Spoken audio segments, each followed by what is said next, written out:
سورۃ الاعراف مکمل ہوئی ہے، اور یہ ان 7 بڑی صورتوں میں سے ایک آخری صورت۔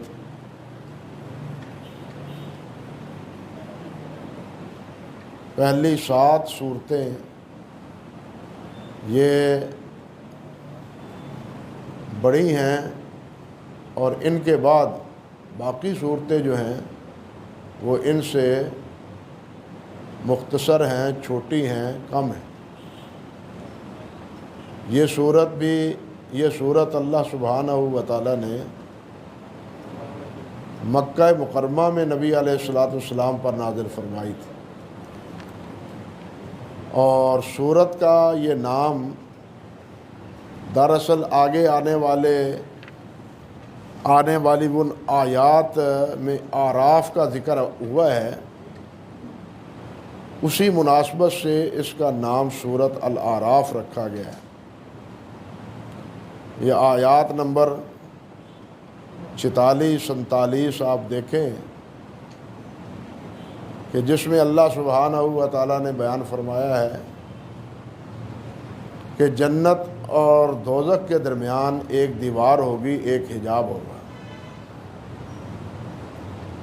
اور کچھ لوگ ایسے ہوں گے جو نہ جنت میں جائیں گے نہ جہنم میں جائیں گے، وہ اسی دیوار پر ہوں گے، اعراف پر ہوں گے۔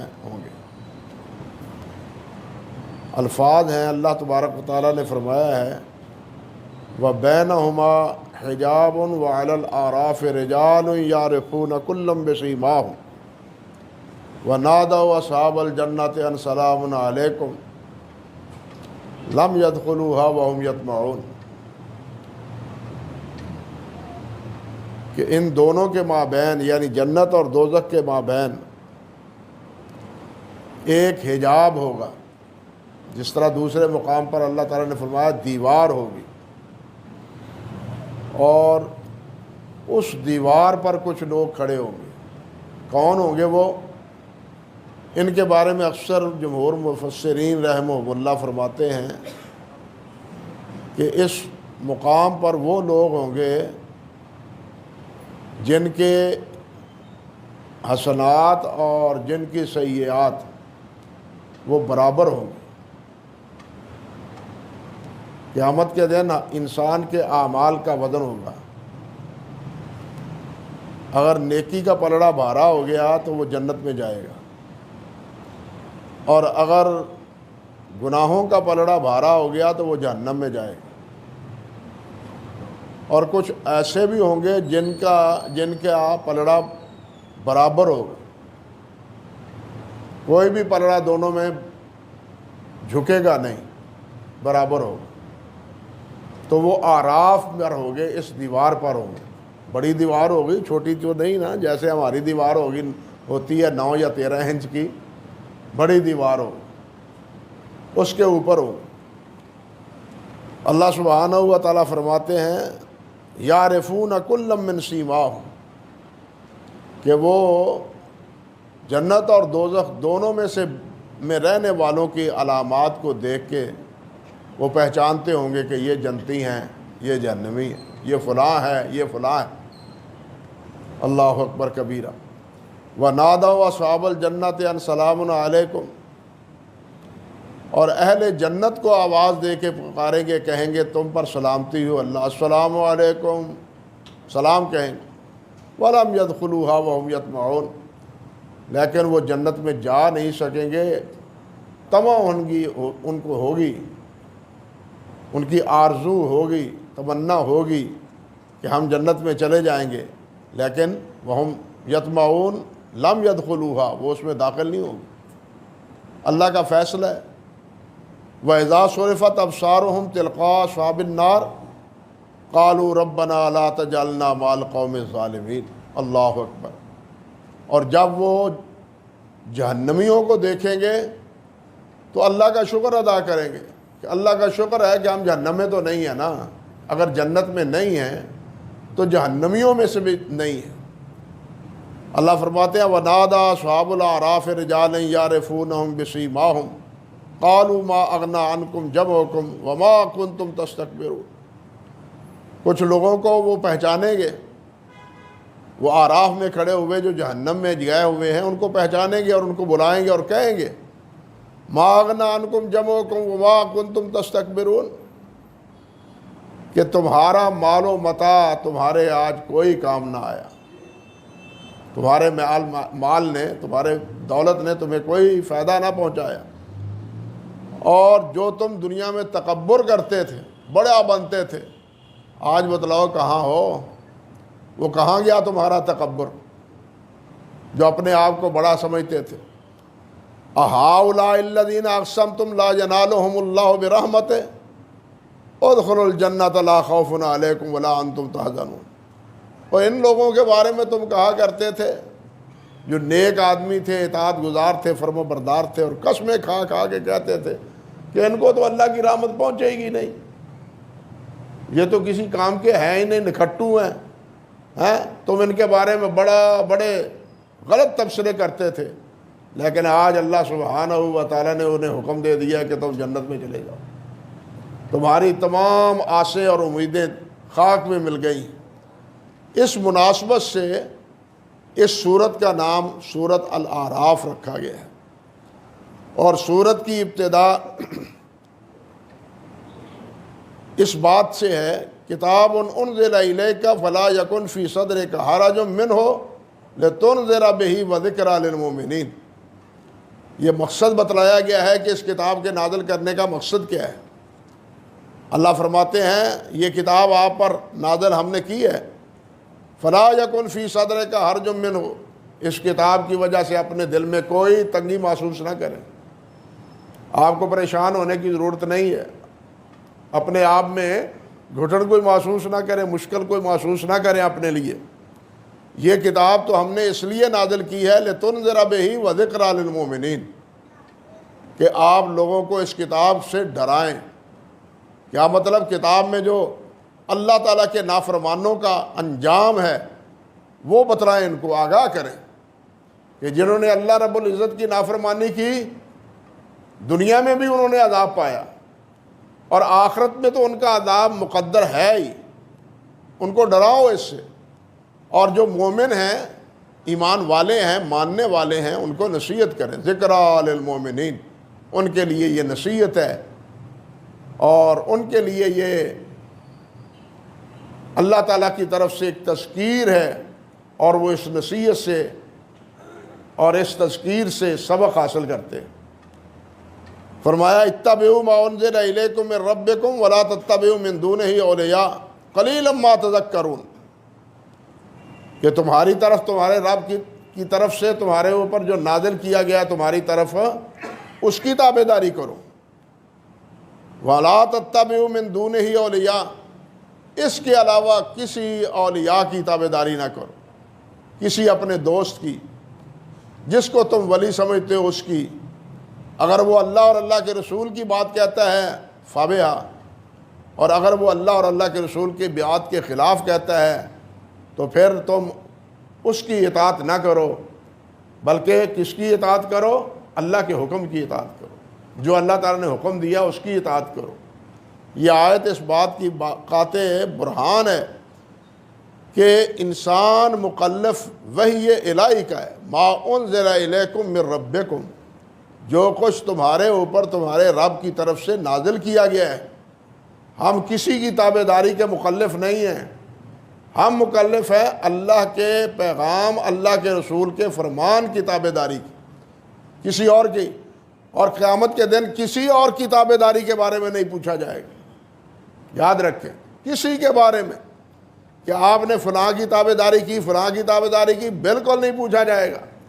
یہ پوچھا جائے گا کہ تم نے ہمارے رسول کی تابع داری کی ہے، تم نے ہمارے کلام کی جو ہم نے تمہاری رہنمائی کے لیے نازل کیا تھا، کیا اس کی تابع داری کی ہے؟ اس کا سوال ہوگا، اور کسی کے بارے میں سوال نہیں ہوگا کہ تم نے اس کی تابع داری کی ہے یا اس کی تابع داری نہیں، کیونکہ انسان مسلمان مکلف ہی نہیں ہے اس بات کا کہ وہ اللہ اور اللہ کے رسول کے علاوہ کسی اور کی تابع داری کرے۔ صحابہ کرام رضوان اللہ علیہم اجمعین کی زندگییں ہمارے لیے نمونہ ہے، وہ اس بات پہ عمل کرنے سے گریز کرتے تھے جس عمل کی تائید قرآن مجید سے یا نبی کریم حضرت محمد رسول اللہ صلی اللہ علیہ وسلم کے فرمان سے نہیں ہوتی تھی. خاموشی اختیار کرتے تھے, اس پر عمل نہیں کرتے تھے. اور یہی طریقہ بعد میں تابعین کا اور ائمہ محدثین اور فقہاء رحمہم اللہ کا ہے. حتیٰ کہ امام مالک رحمۃ اللہ علیہ کا قول معروف ہے اس بارے میں.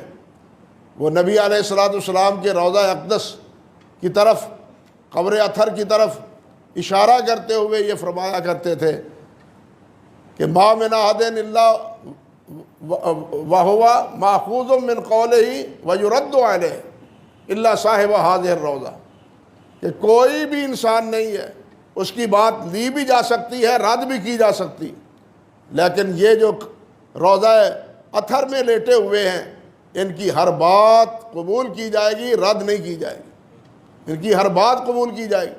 حضرت امام ابو حنیفہ رحمۃ اللہ علیہ وہ بھی یہی فرمایا کرتے تھے. وہ کہا کرتے تھے کہ اصحاب حدیث جو ہے وہ میرا مذہب ہے, نبی علیہ السلام نے جو فرمایا وہ میرا موقف ہے. امام شافعی بھی یہی کہتے تھے. امام شافعی رحمۃ اللہ علیہ نے ایک دفعہ حدیث بیان کی, اللہ اکبر, کسی سائل نے کہا کہ حضرت آپ اس پر عمل ہے, اس حدیث پر آپ کا عمل ہے؟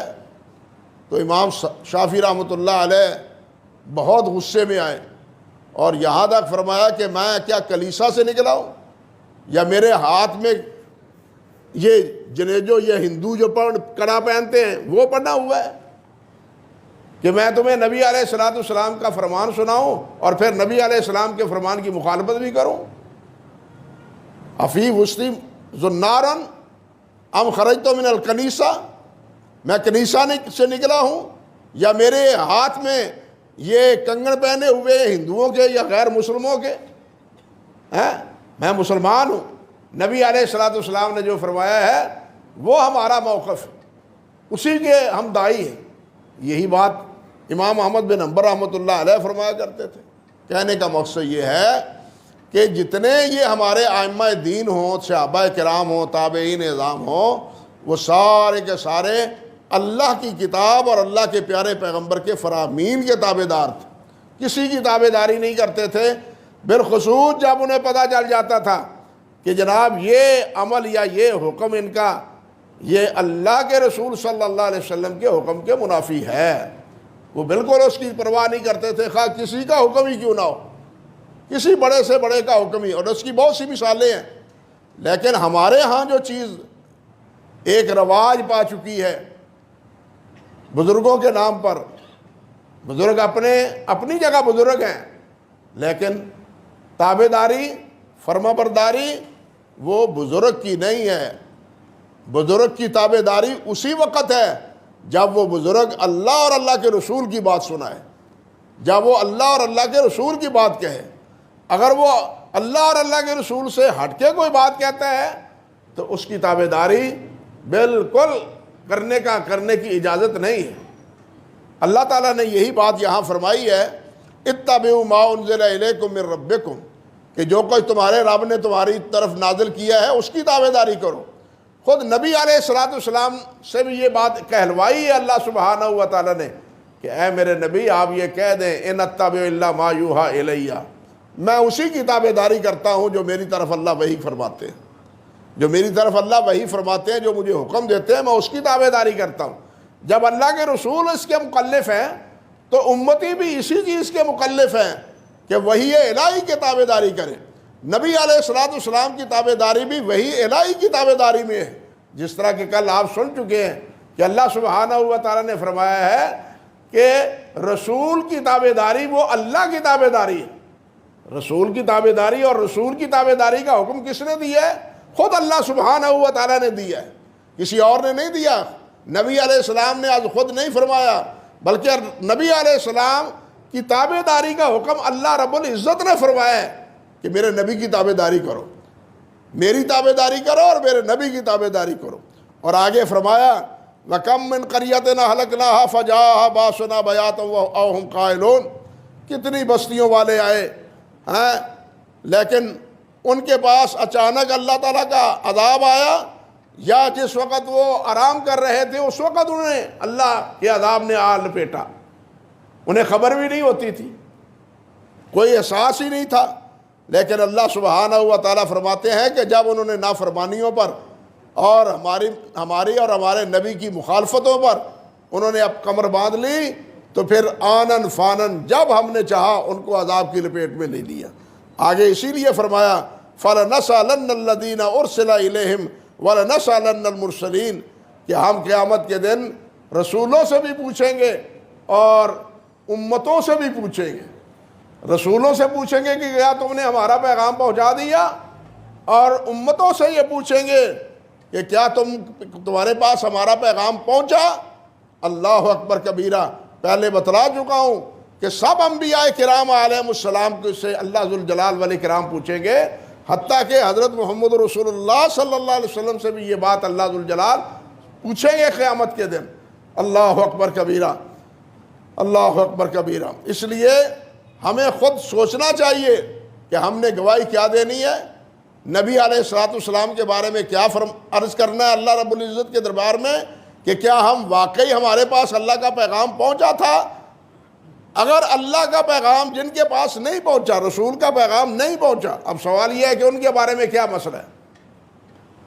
ان کے پاس کوئی پیغام نہیں پہنچا، اللہ کا کلام ان کے پاس نہیں پہنچا.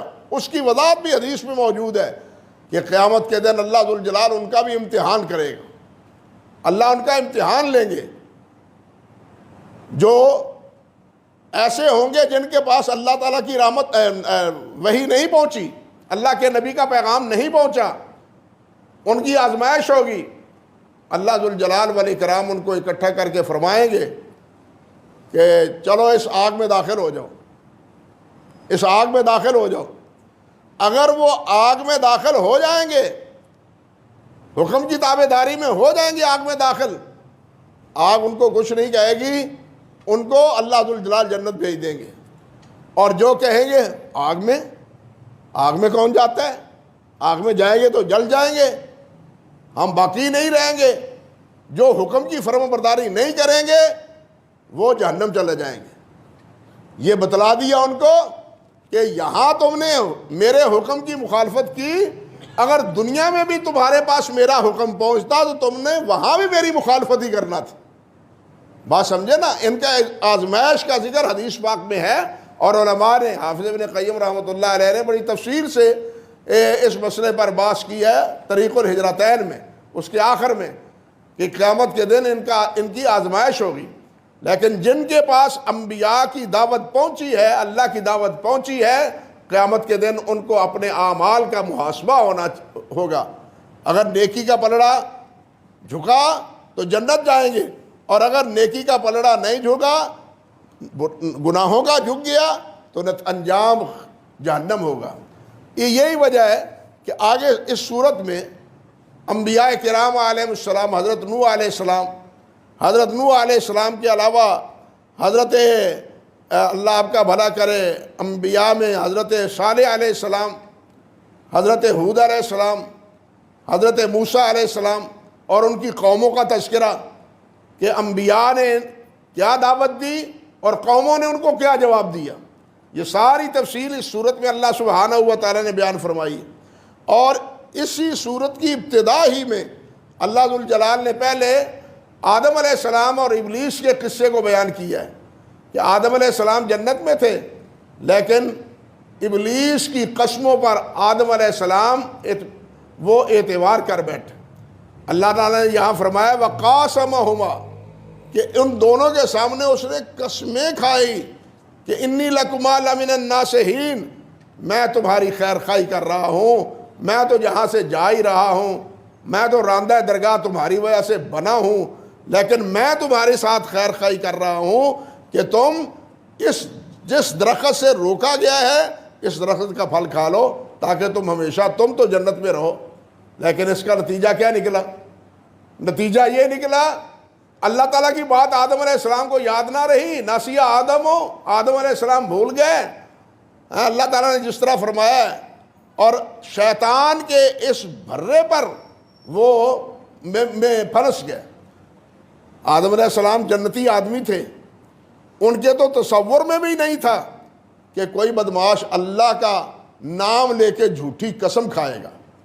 ان کے تصور میں بھی یہ نہیں تھا، لیکن آدم علیہ السلام بیچارے جنتی روح تھے، جنتی آدمی تھے، وہ سیدھے سادے وہ اس کے بھرے میں آ گئے، اس کے فنسانے، اس کی قسموں پر اعتبار کر بیٹھے، اور نتیجہ کیا نکلا؟ آدم علیہ السلام خود بھی جنت سے نکل گئے۔ اللہ ذوالجلال والاکرام نے یہ سارا قصہ بیان کرنے کے بعد جو بات فرمائی ہے وہ قابل غور ہے۔ اس کی آیت نمبر 26-27 آپ دیکھیں، جس میں اللہ رب العزت نے یہ بات ارشاد فرمائی ہے، اللہ اکبر کبیرہ، کہ لا یا بنی آدم، یا بنی آدم، پہلے فرمایا قد انزلنا علیکم لباسا یواری سوآتکم ریشا، اے آدم کی اولاد، ہم نے تمہارے لیے لباس اتارا ہے تاکہ تم اپنے جسم کو ڈھانکو، اپنی شرمگاہ کو تم ڈھانکو۔ وَلِبَاسُ التَّقْوَىٰ ذَلِكَ خیر، لیکن تقوی کا لباس یہ بہت بہتر ہے۔ یہ بڑی عجیب بات ہے جو یہاں اللہ سبحانہ و تعالیٰ نے فرمائی۔ اس کو بالکل اسی تناظر میں سمجھے جس طرح اللہ تعالیٰ نے حج کے بارے میں فرمایا وَتَزَوَّدُوا فَإِنَّ خَيْرَ الزَّادِ التَّقْوَىٰ، زاد راہ لے کے چلو، مانگتے نہ پھرو، سوالی نہ بھکاری اور سوالی نہ بنو۔ ضرورت کی ساری چیزیں حج پہ جانا ہے تو لے کے جاؤ، لیکن ساتھ فرمایا وَتَزَوَّدُوا فَإِنَّ خَيْرَ الزَّادِ التَّقْوَىٰ، لیکن سب سے بہترین زاد راہ تقویٰ ہے۔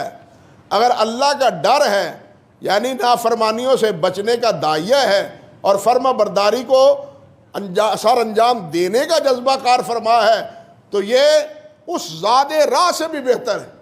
یہ اگر ہوگا تو تم بھکاری نہیں بنو گے، تم بھکاری نہیں بنو گے۔ بالکل اسی طرح یہاں فرمایا کہ یہ لباس ہم نے تمہیں دیا ہے تمہاری تن پوشی کے لیے، لیکن یاد رکھو وَلِبَاسُ التَّقْوَىٰ ذَلِكَ خیر، سب سے بہتر لباس تمہارے لیے کیا ہے؟ وہ تقویٰ ہے۔ کچھ ایسے بھی لوگ ہوں گے کہ یہ لباس پہن کے بھی ننگے ہوں گے، یہ لباس پہن کے بھی ننگے ہوں گے۔ اگر تقویٰ نہیں ہوگا تو پھر یہ لباس پہنا ہوا بھی ان کے لیے عریانی کا باعث بنے گا، لیکن اگر تقویٰ ہوگا تو پھر یہ لباس بھی صحیح پہنیں گے، لباس بھی صحیح پہنیں گے۔ آج ہم لباس پہنتے ہیں، نبی علیہ الصلوۃ والسلام نے فرمایا جس طرح کہ کتنے لوگ ہیں رب قاسیات عاریات، کتنی ہیں جو جناب لباس پہننے والے ہیں لیکن بالکل ننگے، لباس پہنا ہوا ہے لیکن ننگے، عورتیں ہیں تو وہ بھی، مرد ہیں تو وہ بھی، سارے جسم کی نشیب و فریز اور سارے جسم کی نمائش اس لباس کے پہننے کے باوجود بھی ہوتی ہے۔ اس لیے فرمایا کہ سب سے بہتر لباس جو ہے وہ تقویٰ ہے۔ یہ تقویٰ دل میں ہوگا تو یہ لباس تم صحیح پہنو گے، ورنہ لباس پہن کے بھی تم ننگے ہی رہو گے۔ آگے اللہ تعالیٰ فرماتے ہیں یا بنی آدم لا یفتننکم الشیطان کما اخرج ابویکم من الجنہ۔ یہ قصہ اللہ تعالیٰ نے ایسے نہیں سنایا، ہماری عبرت کے لیے، سبق دینے کے لیے کہ اے آدم کی اولاد، شیطان تمہیں فتنے میں مبتلا نہ کر دے جس طرح کہ تمہارے باپ کو اس نے گمراہ کیا۔ کما اخرج ابویکم من الجنہ، تمہاری ماں کو اور تمہارے باپ کو جنت سے نکلوایا اس نے۔ ینزع عنہما لباسہما لیری سوآتہما انہ یراکم ہوا وقبیلہ من حیث لا ترونہم۔ یہ تمہارا ایسا دشمن ہے کہ تمہیں دیکھتا ہے اور تم اس کو نہیں دیکھتے، تم اسے نہیں دیکھتے، اس کے نشانے پر تم ہو، یعنی ایسا دشمن ہے۔ بھائی جو نظر دشمن آئے اس سے انسان بچاؤ کی کوشش کر لیتا ہے کہ دشمن آ رہا ہے اس سے بچیں، لیکن جو دشمن نظر ہی نہیں آتا اس کے کس طرح بچیں؟ اسی لیے توجہ فرمائی اللہ ذوالجلال نے کہ انہ یراکم ہوا وقبیلہ، شیطان اور اس کے جتنے شتونگڑے ہیں، اس کا قبیلہ ہے، خاندان ہے، وہ تمہیں تو دیکھتا ہے لیکن تم ان کو دیکھتے نہیں ہو۔ فرمایا انا جعلنا الشیاطین اولیاء للذین لا یؤمنون، کہ ہم نے شیطان کو ان کا دوست بنا دیا ہے جو ایمان کی دولت سے محروم ہے۔ شیطان ان کے ہاتھوں کھیلتا ہے اور شیطان انہی کے کہنے پر دوسروں کو پھر گمراہیوں میں مبتلا کرتا ہے۔ تو یہ نتیجہ ہے اس واقعے کو بیان کرنے کا۔ اور باقی انبیاء کرام علیہ السلام کے بھی جو آگے قصص بیان ہوئے ہیں اس میں بھی اللہ سبحانہ و تعالیٰ کی حکمت یہی کار فرما ہے کہ دیکھو ان انبیاء کی امتوں نے میرے انبیاء کی تکذیب کی، نتیجتاً وہ عذاب میں دھر لیے گئے، نتیجتاً وہ عذاب میں مبتلا ہوئے۔ تم بھی خبردار رہنا، میرے نبی محمد رسول اللہ کی نافرمانی نہ کرنا بلکہ تابعداری کرنا۔ حضرت موسیٰ علیہ السلام کے ذکر میں بڑی عجیب بات اللہ سبحانہ و تعالیٰ نے فرمائی ہے، اسی سورۃ الاعراف میں۔ موسیٰ علیہ السلام کو اللہ ذوالجلال والاکرام نے کامیاب زندگی دی، فرعون اپنے حواریوں کے ساتھ دریا میں غرق ہو گیا۔ پھر موسیٰ علیہ السلام کو اللہ ذوالجلال نے حکم دیا کہ آؤ میرے پاس کتاب تورات لے جاؤ۔ موسیٰ علیہ السلام اپنے 70 حواریوں اور ساتھیوں کے ساتھ وہاں پہنچ گئے طور پہاڑ پر، لیکن وہاں جا کے انہوں نے کیا کیا؟ انہوں نے کہا موسیٰ آپ باتیں کرتے ہیں اللہ ذوالجلال پر، ہمیں تو تب یقین آئے گا جب ہم اللہ ذوالجلال کو آنکھوں دیکھیں، تب ہمیں یقین آئے گا۔ یہ قوم ہی ایسی تھی۔ آپ اندازہ کریں کہ جس وقت یہ دریا سے نکلے ہیں تو انہوں نے ایک قوم کو دیکھا کہ وہ بت کی پوجا کر رہے ہیں، تو موسیٰ علیہ السلام سے کہنے لگے ہمیں بھی ایسا خدا بنا دیں، ایسا معبود بنا دیں، ہمارے سامنے ہو پھر ہم اس کی عبادت کریں۔ یہاں بھی کیا کہا کہ ہم تب یقین کریں جب اللہ کو دیکھ لیں۔ اللہ کے ایمان کیا ہے؟ یؤمنون بالغیب، ایمان یہ ہے غیب پر ایمان، بغیر دیکھے اللہ ذوالجلال پر ایمان، بغیر جنت دوزخ دیکھے اللہ ذوالجلال کے اس فیصلے پر ایمان کے واقع جنت ہے، واقع دوزخ ہے، واقع عذاب قبر ہے، دیکھا نہیں ہے لیکن ہمارا کیا ہے؟ ایمان ہے۔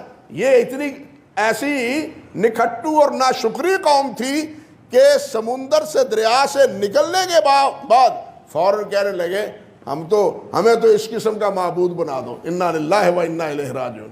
اور ساتھ کیا کیا کہ اللہ تعالیٰ بھی تب مانیں گے جب جناب اللہ تعالیٰ کو آنکھوں دیکھ لیں۔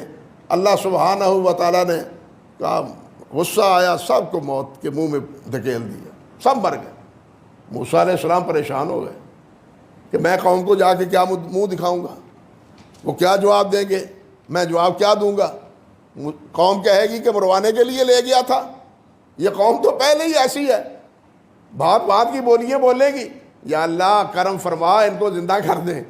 اللہ تعالیٰ نے ان کو زندہ کر دیا موسیٰ علیہ السلام کے فرمان پر، وہ زندہ ہو گئے۔ یہ ساری باتیں ہو رہی ہیں اور اللہ ذوالجلال سے حضرت موسیٰ علیہ السلام دعا کرتے ہیں، وَاکْتُبْ لَنَا فِي هَذِهِ الدُّنْيَا حَسَنَةً وَفِي الْآخِرَةِ إِنَّا هُدْنَا إِلَيْكَ۔ یا اللہ ہمیں دنیا میں بھی نیکی عطا فرما اور آخرت میں بھی، اور ہمیں اپنی طرف سے ہدایت نصیب فرما۔ یہ دیکھیے نبی اللہ سے کیا مانگتا ہے، نبی ہونے کے باوجود بھی، کلیم اللہ ہونے کے باوجود بھی دعا کیا کرتا ہے؟ انا ہدنا الیک، اللہ ہم تم سے ہدایت کی طلبگار ہیں۔ ہدایت اللہ کے اختیار میں، انک لا تہدی من احببت ولکن اللہ یہدی من یشاء، ہدایت اللہ کے اختیار میں ہے۔ جنتی بھی جنت میں جا کے کیا کہیں گے؟ الحمدللہ الذی ہدانا لہذا وما کنا لنہتدی لولا ان ہدانا اللہ۔ یا اللہ اگر آپ ہدایت نہ دیتے تو آج ہم جنت میں نہ جاتے۔ ہدایت اللہ تعالیٰ کے اختیار میں ہے، لیکن ہمارے اختیار میں کیا؟ طلب کرنا۔ اور نبی علیہ السلام نے تو یہاں تک فرمایا کہ اذا سالتم الجنہ فسألوا الجنۃ الفردوس، کہ جب اللہ ذوالجلال سے جنت کا سوال کرو تو جنت الفردوس کا سوال کرو۔ جب سوالی بننا ہی ہے، بکاری بننا ہی ہے، اور ہیں بھی ہم بکاری اس مولا کے، تو پھر تھوڑا کیوں مانگے؟ پھر تھوڑا کیوں مانگے؟ زیادہ مانگے، دنیا میں بھی آخرت میں بھی۔ اللہ دنیا میں عطا فرمائے، آخرت بھی عطا فرمائے، بلکہ دنیا سے پہلے کہا ربنا آتنا فی الدنیا حسنہ وفی الآخرۃ حسنہ۔ یہ نہیں کہ دنیا تو قسم پرسی میں گزرے اور آخرت وہ خوبیوں میں گزرے، نہیں، دنیا بھی اچھی گزرے، آخرت بھی اچھی گزرے، اسی میں ہماری فلاح اور اسی میں ہماری کامیابی ہے۔ اللہ تعالیٰ نے اس کے جواب میں کیا ارشاد فرمایا، یہ بات سمجھیے۔ قال عذابی اصیب بہ من اشاء، میرا عذاب ان کو ہے جن کے بارے میں فیصلہ کروں گا، جن کے بارے میں چاہوں گا کہ ان کو عذاب دوں۔ یغفر لمن یشاء ویعذب من یشاء، جس کو وہ چاہتا ہے معاف کر دے گا، جس کو چاہے گا عذاب دے گا۔ فرمایا وَرَحْمَتِي وَسِعَتْ كُلَّ شَيْءٍ، لیکن میری رحمت ہر چیز کو وسیع ہے۔